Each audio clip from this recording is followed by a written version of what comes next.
ഒന്നാമത്തെ കുട്ടിയോട് ഭയങ്കര സ്നേഹമായിരിക്കും ഉപ്പാക്കുമാക്കും. രണ്ടാമതൊരു കുട്ടി ജനിച്ചാൽ പാല് കൊടുക്കുന്ന ബന്ധം കൊണ്ട് ആ കുട്ടിനോട് സ്നേഹം കാണിക്കുന്നതിനിടയിൽ ഒന്നാമത്തെ കുട്ടിനെ ഉപ്പ അവഗണിക്കൽ സാധ്യത കുറവായിരിക്കും. ഉമ്മാക്ക് എപ്പോ അവനോടായിരിക്കും ദേഷ്യം പിടിക്കാൻ ഒരു സാധ്യത. നല്ല ശ്രദ്ധിക്കണം. മൂന്നാമത്തെ കുട്ടി വരുമ്പോ രണ്ടാമത്തെ കുട്ടിനോട് ഒരു സ്നേഹക്കുറവുണ്ടാകാൻ പാടില്ല. എല്ലാരോടും തുല്യമായിട്ട്. തിരിച്ചു അങ്ങനെ തന്നെ ഉപ്പാക്കും ഉമ്മാക്കും സ്വതക്ക ചെയ്യുന്ന സമയത്ത് നീതിയോടെയാണ്. ഉമ്മാക്ക് 5000 കൊടുക്കുന്നുണ്ടെങ്കിൽ ഉപ്പാക്ക് 5000.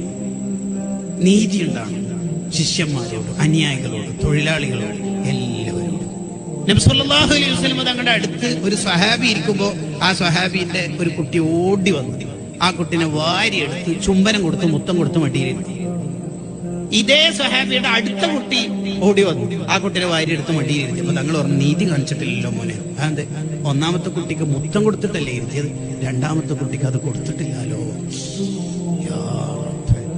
എത്ര ചെറിയ കാര്യം വരെ ശ്രദ്ധിക്കണം എന്നറിയണം.